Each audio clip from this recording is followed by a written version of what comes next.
오늘 아침 제 휴대폰에는 93통의 부재중 전화가 찍혀 있었습니다. 모두 전 시댁에서 걸려온 것이었죠. 마지막 문자 메시지는 이랬습니다. 언니, 혜진이를 자르면 상장 포기하는 거로 알겠어요. 저는 차분히 커피를 마시며 생각했습니다. 이미 늦었는데.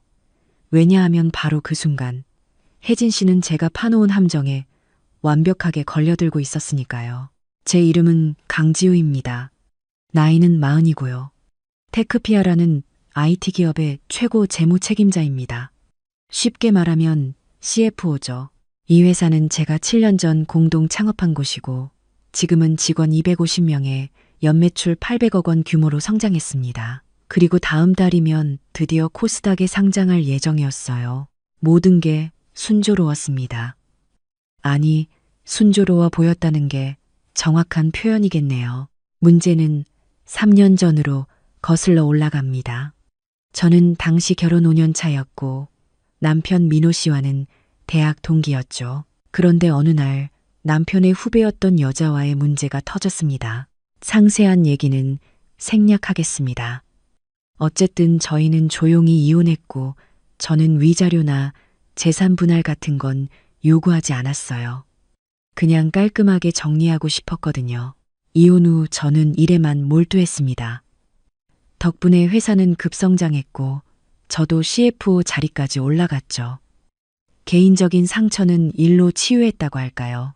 그리고 올해 초였습니다. 지우 씨, 영업팀에 새로 들어온 팀장 소개할게요. 인사팀 김 이사님이 활짝 웃으며 한 여성을 데려왔습니다.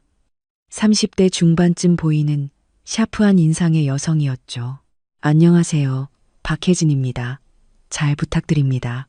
그 순간 제 심장이 애는 것 같았습니다. 박혜진, 민호 씨의 친동생이었으니까요. 결혼했을 때 몇 번 본 적 있는 그 혜진 씨가 맞았습니다. 하지만 저는 내색하지 않았어요. 그냥 다른 직원들처럼 악수하며 인사했습니다. 반갑습니다. 강지우입니다. 혜진 씨의 눈에 잠깐 당황하는 기색이 스쳤지만 이내 밝게 웃었습니다. 아, 네. 잘 부탁드려요. 강 이사님. 그날 저는 인사팀에 조용히 물었습니다. 박혜진 씨가 입사 지원할 때 제출한 서류들을 봐도 되냐고요. 당연히 가족 관계까지는 적혀 있지 않았습니다. 이름도 흔했고 저도 결혼할 때 성을 바꾸지 않았으니 회사에서는 아무도 몰랐을 겁니다. 하지만 저는 알았죠. 그리고 이상하다고 생각했습니다. 우리 회사는 성장세가 좋기는 하지만 혜진 씨가 이전에 다니던 대기업보다 규모가 작았거든요. 왜 굳이 여기로 왔을까? 게다가 영업팀장 자리는 연봉 4억 2천만 원이었는데 이전 회사에서도 비슷한 직급이었다면 큰 메리트가 없을 텐데요. 직감적으로 뭔가 이상하다고 느꼈지만 증거도 없고 그냥 우연일 수도 있다고 생각했습니다. 그래서 저는 조용히 지켜보기로 했어요. 혜진 씨는 일을 정말 잘했습니다. 입사한 지 2달 만에 대형 거래처 3곳을 새로 확보했고 팀원들과의 관계도 원만했죠. 사장님도 만족스러워했습니다. 지우 씨, 박 팀장 잘 뽑은 것 같지? 역시 인사팀 눈이 정확해. 저는 그저 미소만 지었습니다. 그런데 입사 4개월째 되던 날 이상한 일이 생겼습니다. 경쟁사인 넥스트웨이브에서 저희 주요 거래처 중 한 곳이 갑자기 계약을 해지하겠다고 연락이 온 거예요. 그것도 위약금을 물어가면서요. 영업팀에서 난리가 났죠. 어떻게 된 거예요? 다음 달에 재계약하기로 했잖아요. 거래처 쪽에서 갑자기 마음이 바뀌었대요. 넥스트웨이브가 더 좋은 조건을 제시했나 봐요. 저는 이상하다고 생각했습니다. 넥스트웨이브는 저희보다 규모는 크지만 그렇다고 위약금까지 물어가며 빼갈 만큼 그 거래처가 중요한 곳은 아니었거든요. 그날 밤 저는 회사에 남아서 지난 3개월간의 영업 데이터를 분석했습니다. 그리고 발견했죠. 혜진 씨가 관리하는 거래처들의 연락처가 모두 회사 시스템이 아닌 개인 휴대폰 번호로 되어 있다는 걸요. 이건 명백한 규정 위반이었습니다. 모든 거래처 정보는 회사 CRM 시스템에 등록하고 회사 번호로만 연락하게 되어 있었거든요. 저는 더 파고들었습니다. 혜진 씨의 업무용 이메일 로그를 확인했어요. 물론 내용까지는 볼 수 없었지만 누구랑 언제 주고받았는지는 알 수 있었죠. 그리고 패턴을 발견했습니다. 혜진 씨는 매주 금요일 저녁 퇴근 직후에 개인 이메일로 대용량 파일을 전송하고 있었어요. 회사 보안 규정상 업무 자료를 개인 이메일로 보내는 건 금지되어 있었습니다. 저는 IT 팀장을 조용히 불렀습니다. 최 팀장님, 이거 좀 봐주시겠어요? 보안 위반 건으로 조사해야 할 것 같은데요. 최 팀장은 로그를 보더니 눈썹을 찌푸렸습니다. 이건 심각한데요. 재무 데이터까지 포함되어 있어요. 혹시, 네, IPO 관련 정보도 있을 가능성이 높습니다. 우리 회사는 다음 달 코스닥 상장을 앞두고 있었고, 관련 재무 정보는 최고 기밀이었습니다. 만약 이게 외부로 유출됐다면 저는 급히 변호사를 선임했습니다. 회사 법무팀만으로는 부족했거든요. 그리고 조용히 증거를 모으기 시작했죠. 2주 후 저는 확신했습니다.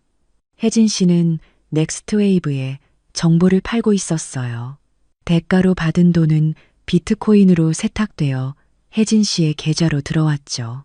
지난 4개월간 약 8천만 원 정도였습니다.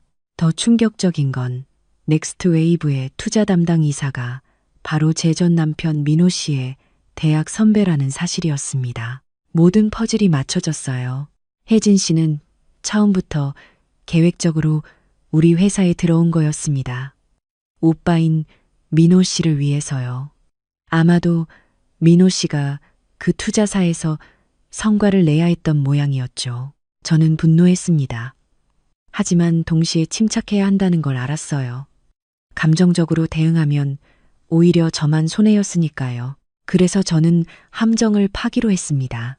다음 주 월요일, 저는 일부러 혜진 씨가 접근할 수 있는 공유 폴더에 가짜 재무 데이터를 올려놨습니다. 실제보다 30% 부풀려진 매출 전망과 함께 상장 후 주가가 급등할 것처럼 보이는 자료였죠. 물론 파일명은 confidential, IPO final, 다다, XLSX라고 해서 진짜처럼 보이게 했습니다. 그리고 기다렸어요. 3일 후 예상대로 그 파일이 혜진 씨의 개인 이메일로 전송됐습니다. 그리고 그 다음 날 넥스트웨이브에서 저희 거래처들에게 공격적인 영업을 시작했죠. 가짜 데이터를 믿고 대대적인 투자를 시작한 겁니다. 저는 미소 지었습니다. 걸렸어. 하지만 바로 그때였습니다. 어느 날 저녁 9시 집에 있던 저에게 전화가 걸려왔어요. 민호 씨 어머니, 그러니까 제 전 시어머니였습니다. 지우야, 너 혜진이한테 뭐 하는 거니? 저는 당황했지만 목소리는 차분하게 유지했습니다. 무슨 말씀이세요? 혜진이가 그러는데 네가 자기를 감시하고 있대. 무슨 조사한다고 하고. 너 혜진이 잘나려고 그러는 거지? 어머님, 죄송하지만 저희는 이미 이혼했고 회사 일에 대해서는 말씀드릴 수 없습니다. 뭐? 지금 나한테 이런 식으로 나와? 혜진이가 얼마나 열심히 일하는데 연봉 4억이나 받으면서 말이야. 저는 한숨을 쉬었습니다. 어머님, 늦었으니 이만 끊겠습니다. 야, 강지우, 내 말 끝까지 들어. 너 감히 혜진이를 자르면 가만 안 둬. 너희 회사 상장도 막을 거야. 내가 못할 것 같아? 민호 아빠 친구 중에 금융감독원에. 저는 전화를 끊었습니다. 손이 떨렸어요. 분노 때문이 아니라 믿기지 않아서였죠. 그날 밤 전화는 계속 울렸습니다. 민호 씨 아버지, 심지어 민호 씨 삼촌까지 모두 같은 얘기였어요. 혜진 씨를 자르지 말라고, 상장을 망치고 싶지 않으면 가만히 있으라고. 새벽 3시까지 총 41통의 전화를 받았습니다. 저는 휴대폰을 꺼버렸어요. 다음 날 아침 출근하니 문자가 93통 찍혀 있었습니다. 하나하나 읽어보니 협박과 회유가 섞여 있었죠. 언니, 미안해요. 하지만 오빠 때문에 어쩔 수 없었어요. 이해해줘요. 혜진, 지우 씨, 우리 한 번만 봅시다. 혜진이 일 때문에 얘기 좀 하죠. 민호, 강지우 씨, 제가 변호사 선임했습니다. 부당해고로 고소할 겁니다. 혜진 어머니, IPO 포기 안 할 거면 입 닫아요. 안 그러면 금감원에 제보하겠어요. 민호 아버지, 저는 모든 문자를 스크린샷으로 저장했습니다. 그리고 출근해서 변호사에게 전달했죠. 변호사는 고개를 끄덕였습니다. 이 정도면 충분합니다. 협박으로 역고소할 수도 있어요. 하지만 저는 그럴 생각이 없었습니다. 저는 그저 깨끗하게 정리하고 싶었어요. 며칠 후 드디어 결정적인 순간이 왔습니다. 넥스트 웨이브가 제가 심어놓은 가짜 데이터를 바탕으로 공격적인 인수합병을 시도한 겁니다. 저희 거래처 중 하나인 중소기업을 프리미엄을 얹어서 인수하려고 했죠. 당연히 그 중소기업 실제 가치는 훨씬 낮았고 넥스트 웨이브는 엄청난 손해를 보게 생겼습니다. 저는 그제야 움직였습니다. 먼저 증거를 모두 정리해서 이사회에 보고했어요. 혜진 씨의 정보 유출, 금전 거래 내역, 그리고 전 시댁의 협박 문자까지요. 이건 심각한 문제네요. 즉시 징계위원회를 열어야겠습니다. 사장님은 얼굴이 굳었습니다. 당연했죠. IPO를 앞둔 시점에 이런 일이 터졌으니까요. 일주일 후 징계위원회가 열렸습니다. 혜진 씨는 변호사를 대동하고 왔지만 증거 앞에서는 할 말이 없었어요. 제가 정말 죄송합니다. 하지만 저도 어쩔 수 없었어요. 오빠가 박혜진 팀장님, 제가 차분하게 말했습니다. 오빠 때문이든 돈 때문이든 이유가 무엇이든 중요하지 않습니다. 팀장님은 회사의 기밀 정보를 외부에 유출했고 이는 명백한 형법 위반입니다. 저희는 고소도 고려하고 있습니다. 혜진 씨는 얼굴이 새하얘졌어요. 고소요? 언니, 아니, 강 이사님, 제발요. 제가 잘못했어요. 다시는 안 그럴게요. 이미 늦었습니다. 징계위원회의 결정은 즉시 해고였습니다. 당연한 결과였죠. 혜진 씨가 나간 후 저는 사장님께 보고했습니다. 사장님, 넥스트웨이브가 잘못된 정보로 투자를 진행 중입니다. 조만간 큰 손실을 볼 겁니다. 그리고 저는 잠시 멈췄다가 말을 이었습니다. 저희 거래처들에게는 이미 제가 직접 연락해서 상황을 설명했습니다. 모두 저희와 계속 거래하기로 했고요. 사장님은 놀란 표정이었습니다. 언제 그 많은 거래처를 다 돌았어요? 지난 2주 동안 밤마다 했습니다. 혜진 씨가 개인 번호로 관리하던 거래처들도 모두 회사 시스템으로 이전했고요. 사장님은 제 어깨를 두드렸습니다. 수고했어요. 지우 씨, 당신이 없었으면 큰일 날 뻔했어요. 저는 미소 지었습니다. 하지만 마음 한구석은 여전히 무거웠어요. 그날 저녁 예상대로 전화가 다시 걸려왔습니다. 이번에는 민호 씨 직접이었죠. 지우야, 네가 혜진이를 정말 잘랐어? 네, 잘랐어요. 정확히는 징계위원회에서 해고 결정을 내렸죠. 미쳤어. 너 지금 우리 가족을 적으로 돌리는 거야? 저는 한숨을 쉬었습니다. 민호 씨, 우리는 3년 전에 이미 남남이 됐어요. 그리고 혜진 씨가 한 일은 범죄입니다. 회사 기밀 유출이에요. 하지만 더 이상 연락하지 마세요. 계속 연락하시면 스토킹으로 신고하겠습니다. 저는 전화를 끊고 민호 씨 번호를 차단했습니다. 그리고 전 시댁 식구들 번호도 모두 차단했어요. 그날 밤 제 휴대폰은 조용했습니다. 일주일 후 뉴스가 나왔습니다. 넥스트웨이브가 무리한 인수로 큰 손실을 받고 투자 담당 이사가 책임을 지고 사임했다는 내용이었죠. 그게 바로 민호 씨 선배였습니다. 그리고 한 달 후 저희 회사는 무사히 코스닥에 상장했습니다. 상장일 아침 주가는 공모가 대비 80% 상승하며 출발했어요. 사무실은 축제 분위기였죠. 지우 이사님, 정말 축하드려요. 이사님 덕분에 우리 회사 이만큼 컸어요. 직원들이 저를 둘러싸고 축하해 줬습니다. 저는 뭉클했어요. 그날 저녁 회사에서 축하 파티가 열렸습니다.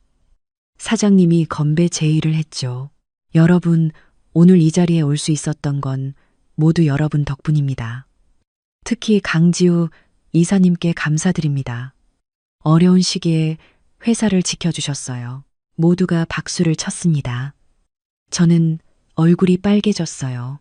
파티가 끝나고 사장님이 저를 따로 불렀습니다. 지우 씨, 이사회에서 결정했어요. 다음 달부터 당신이 우리 회사 공동대표가 되는 겁니다. 저는 깜짝 놀랐습니다. 네? 공동대표요? 당신 자격 충분해요. 그리고 솔직히 이번 일 없었으면 회사 망했을 수도 있어요. 당신이 조용히 하지만 확실하게 처리해줬잖아요. 저는 눈시울이 뜨거워졌습니다. 감사합니다. 사장님, 그날 밤 집으로 돌아오는 길에 한강을 바라봤어요. 서울의 야경이 아름다웠습니다. 문득 3년 전 이혼하고 이 한강변을 걸으며 울던 제 모습이 떠올랐어요. 그때는 세상이 끝난 것 같았죠. 배신당한 기분, 외로움, 분노, 모든 게 저를 짓눌렀습니다.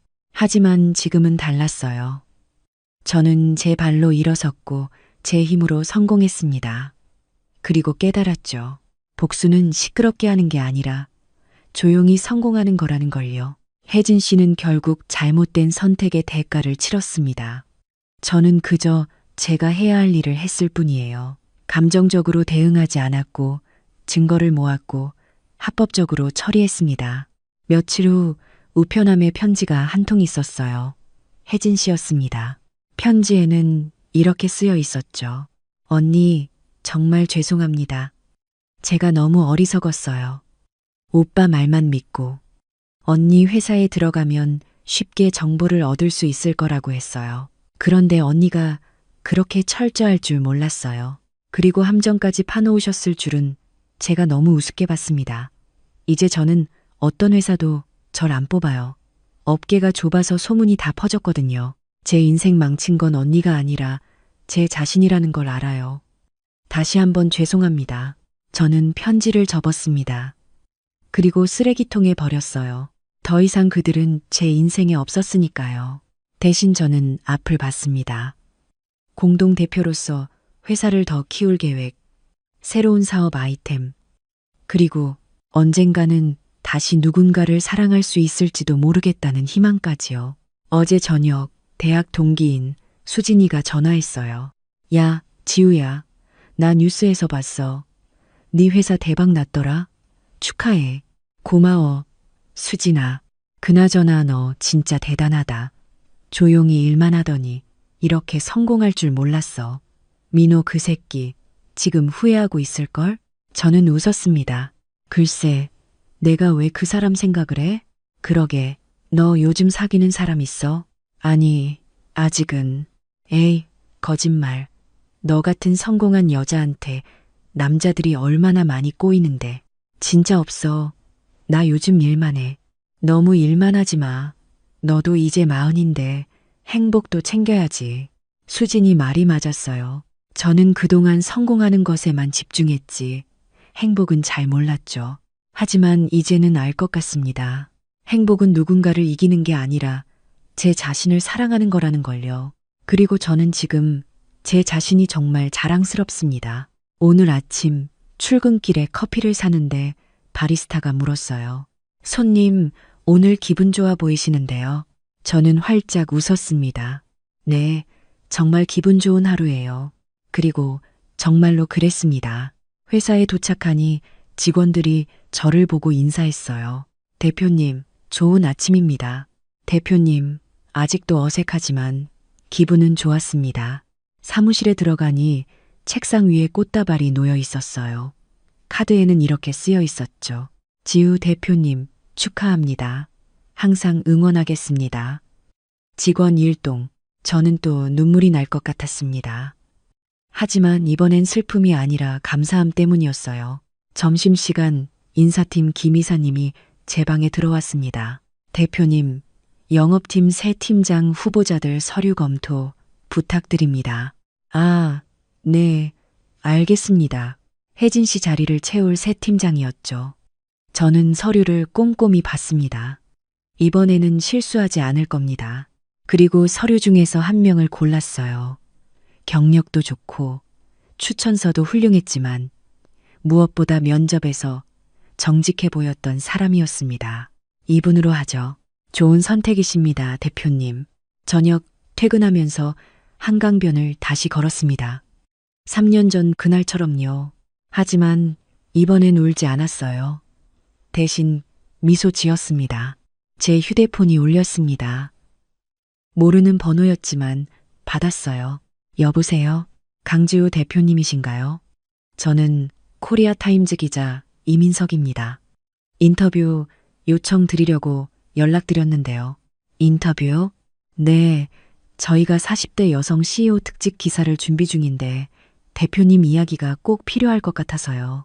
저는 잠시 생각했습니다. 좋습니다. 시간 조율해서 연락드릴게요. 전화를 끊고 저는 하늘을 올려다봤어요. 별이 빛나고 있었습니다. 3년 전 이혼하고 모든 걸 잃었다고 생각했던 제가 지금은 회사 대표가 되어 있습니다. 그리고 깨달았죠. 저는 아무것도 잃지 않았어요. 오히려 필요 없는 것들을 버리고 진짜 중요한 걸 찾았습니다. 그건 바로 저 자신이었어요. 집에 도착해서 저는 일기를 썼습니다. 오랜만이었죠. 오늘 나는 내가 자랑스럽다. 힘들었지만 포기하지 않았다. 조용히 하지만 확실하게 내 길을 걸었다. 그리고 이제 알았다. 진짜 복수는 잘 사는 거라는 걸. 진짜 승리는 남을 짓밟는 게 아니라 내가 일어서는 거라는 걸. 나는 지금 행복하다. 그리고 앞으로 더 행복할 것이다. 일기를 덮고 저는 침대에 누웠습니다. 내일은 또 어떤 일이 있을까요? 설레었습니다. 왜냐하면 이제 저는 알았으니까요. 어떤 일이 와도 저는 해낼 수 있다는 걸요. 조용히, 하지만 강하게. 그게 바로 저, 강지우니까요.